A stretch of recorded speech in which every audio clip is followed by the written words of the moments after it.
आजचा दिवस तुमच्यासाठी खूप खास आहे. सर्वांच्या इच्छा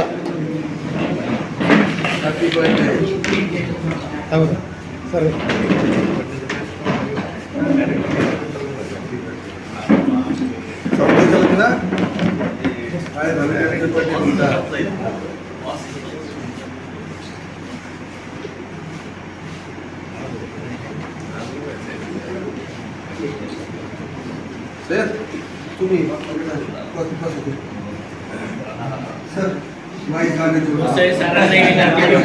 सर त्यांनी देखील जैनवीरांची फुलं देऊन आपल्या आजच्या सगळे सत्कार करावा.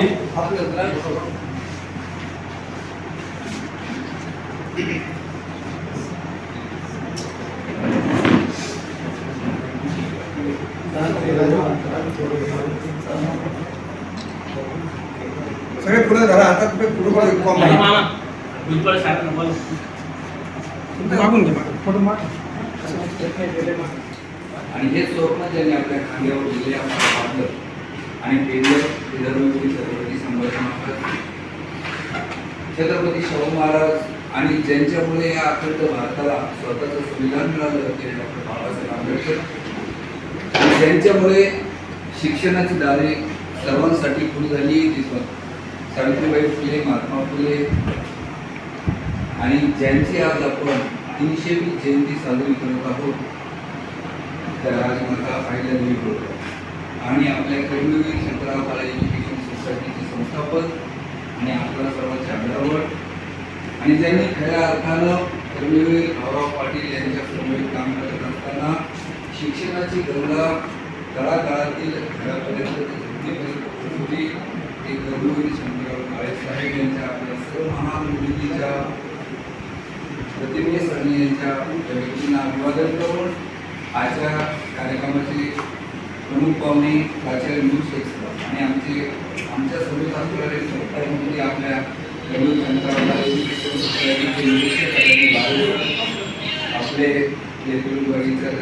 आपले सर आणि ज्यांचे आज या ठिकाणी वाढदिवस साजरे होत असले ते सर्व सत्कारमूर्ती उत्सवमूर्ती उपस्थित सर्व शिक्षक वृंद कर्मचारी आणि आमचं प्रेम करणाऱ्यांच्या सर्वांचं मनपूर्वक स्वागत करतो.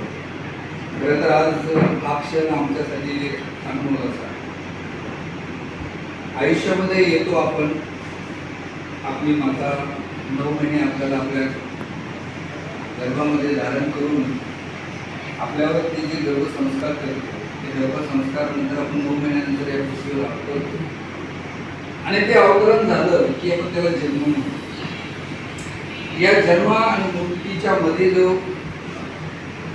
काळ असतो तो काळ आपल्या कर्तृत्व असतो. जसं म्हटले की तुम्ही काय केलं, आपण जगलो किती यापेक्षा आपण जगलो कसे याचं महत्व आहे.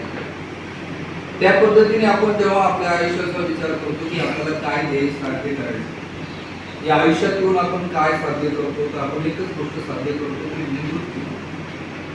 आपण एकच गोष्ट साध्य करतो ती म्हणजे मृत्यू. आणि या मृत्यूला कारण असतो एकच कारण, मृत्यूला एकच कारण असतं ते म्हणजे जन्म. लोक म्हणतात की मृत्यूला अनेक कारण आहेत, मला अटॅक होतो, कोणाचा ऍक्सिडेंट होतो, कोणाचं कारण काय, पण मृत्यूला एकच कारण आहे तो म्हणजे जन्म. जन्म जर नसता तर तो मृत्यू नसता. आणि या दोघांमधलं जे अंतर आपण कापतो ना ते खऱ्या अर्थानं आयुष्य आणि जीवन. मग आपण ते किती कापलं यापेक्षा आपण कसं कापलं याला खूप महत्व. एक अतिशय सुंदर शेर या निमित्ताने आठवलं की इत्र से कपड़ा महकाना कोई बड़ी बात नहीं, इत्र से कपड़ा महकाना कोई बड़ी बात नहीं, खुशबू तो मजा तो तब आए जब खुशबू आपके किरदार से आए. जर तुमच्या कर्तृत्वाने सिद्ध केलेल्या आयुष्यातून तुमचा एक वेगळा सुवास या जनसामान्यामध्ये पसरत असेल आणि त्या सुवासाने जनसामान्य जर आनंदी होत असेल आणि त्यांना जर तुमच्या कर्तृत्वाकडे बघून प्रेरणा मिळत असेल तर आपण आपल्या आयुष्याचं सार्थक केलं असं वाटतं आणि तेच आपण समजतो. आपण खूप वेळेस समाजामध्ये फिरत असताना आपण प्रगती कोणाची कशी झाली केवढी झाली हे मोजमाप करताना अनेक गोष्टींचा टॅग लावत असतो. कोणी पैसा बघतो, कोणी प्रतिष्ठा बघतो, वेगवेगळ्या गोष्टी, कोणी किती धनसंपत्ती कमवली. या वेगवेगळ्या मोजमाप आहे आपल्या कर्तृत्वाला सिद्ध करण्याचं. पण मला एक गोष्ट जाणवते आणि आठवते आणि समजते की माणूस जीवनामध्ये आल्यानंतर 3 गोष्टींसाठी सतत धडपड करत असतो, धावत असतो आणि ते धावणं त्याचं तोपर्यंत संपत नाही जोपर्यंत तो त्याच्या अंतिम ध्येयापर्यंत पोहोचत नाही. तोपर्यंत तो धावत असतो. त्या 3 गोष्टी खूप महत्वाच्या आहेत. त्यातला सगळ्यात महत्वाचा पैसा. माणूस पैशाच्या मागे खूप धावतो. जरी म्हटलं ना पैसा खुदा नाही लेकिन खुदा से कुछ कम नहीं. पैसा. दुसरी गोष्ट असते प्रतिष्ठा, जी माणूस सतत कमवण्यासाठी सतत धावत असतो. आणि तिसरी गोष्ट खूप महत्वाची असते की जी गोष्ट कमवण्यासाठी सगळे धावत नाही पण जे धावतात त्यांना त्या गोष्टीची किंमत असते आणि ती म्हणजे माणूस. पैसा कमावण्यासाठी सगळे धावतात, पैसा कमावण्यासाठी काही जण धावतात. पैसा कमावला गमावला पुन्हा कमावता येतो, प्रतिष्ठा गमवली पुन्हा कमावता येते. पण माणूस कमावला आणि गमावला तर तो पुन्हा तुम्हाला आहे तसा परत घेता येत नाही, परत कमावता येत नाही. म्हणून माणूस कमावणं मला वाटतं या जन्म आणि मृत्यूच्या मधलं जे अंतर आहे ते यासाठी देवाने आणि ते जर आपण केलं ना मित्रांनो तर आपलं जीवन सार्थकी लागलं असंच मला वाटेल. आणि म्हणून आज जी कमवलेली माणसं आहेत ना ती संस्थेने कमवलेली असतील, आचार्य सरांनी कमवलेली असतील, आदरणीय भारे सरांनी कमवलेली असतील किंवा आम्ही आमच्या थोड्या बहुत काय कार्यकर्तृत्वाने कमवलेली असेल ती माणसं आज या हॉलमध्ये बसले दिसत आहेत आणि ती तेवढ्याच प्रेमानं आमचा वाढदिवस साजरा करतात. म्हणून या कमवलेल्या माणसांना आम्हाला कधी गमवायचं नाही. म्हणून तुम्ही जे आम्हाला दिलं, तुम्ही जे आम्हाला आमचा सन्मान करताय, आमचा उत्सव साजरा करताय त्याबद्दल मी खरं तर हात जोडून आदरणीय प्राचार्य सरांसोबत सगळ्यांचे मनपूर्वक आभार व्यक्त करतो. खरं तर हा आमच्यासाठी सन्मान सोहळा फक्त एका दिवसाचा एका क्षणाचा नाहीये तर ह्या ज्या भावना तुमच्याकडून आमच्यापर्यंत पोहोचल्या ह्या चिरंतन स्मृतीत राहतील ही ग्वाही मी या निमित्ताने देतो. मी तुम्हाला म्हटल्याप्रमाणे मला माझं एक आवडतं कवितेच्या काही ओळी आहेत करायच्या मी नेहमी त्या म्हणतो आणि त्या ओळी खूप अर्थपूर्ण आहे म्हणून मला त्या प्रत्येक ठिकाणी म्हणाव्याशा वाटतात. काय आहे ना देण्याची कुवत लागते.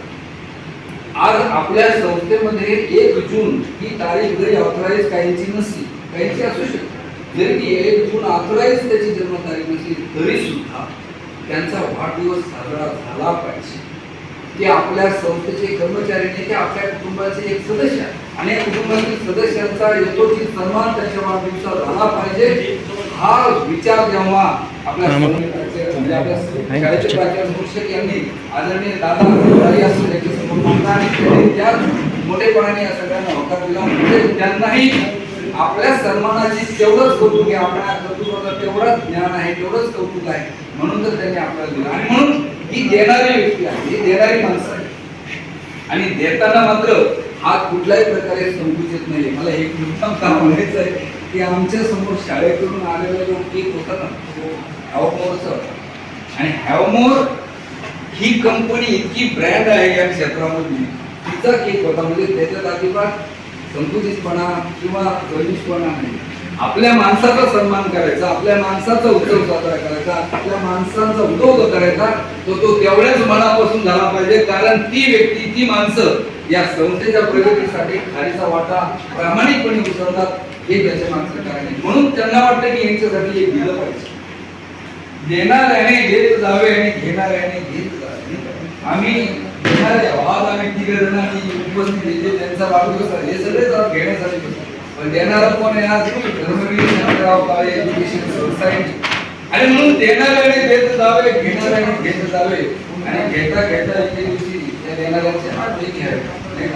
हात घ्यावे म्हणजे त्यांच्याकडे ती दान करण्याची वृत्ती, जी तुमचा सन्मान करण्याची वृत्ती, जे तुम्हाला चांगलं म्हणण्याची वृत्ती, जे तुम्हाला मोठं म्हणण्याची वृत्ती जी आहे ती आपण स्वीकारली पाहिजे. आपणही आपल्या आयुष्यामध्ये आपल्या प्रती जेव्हा अशा घटना घडतात तेव्हा त्या समोरच्या माणसाला आपणही चांगलं म्हटलं पाहिजे, त्याचं कौतुकही आपण केलं पाहिजे, त्याचा सन्मानही आपण केला पाहिजे. ती वृत्ती आपण अंगीकारली पाहिजे. आणि म्हणून देणाऱ्याने देत जावे, घेणाऱ्याने घेत जावे आणि घेता घेता एके दिवशी त्यांचे हात हिरव्या पिवळ्या माळ घालण्यापूर्वी हिरवी पिवळी शाल घ्या. किती गोष्टी शिकण्यासाठी आज हा एक क्षण आहे. हा आपला आनंदाचा क्षण आहे, आपला सन्मानाचा क्षण. पण या क्षणामधनं सुद्धा शिकायला किती गोष्टी आहेत, खूप गोष्टी. याच्यातनं कितीतरी आपल्याला आउटपुट घेता येईल. फक्त ते घेणारा असतात. मी जसं म्हणलं घेणाऱ्याने घेणाऱ्याचे हात घेणारा असतात.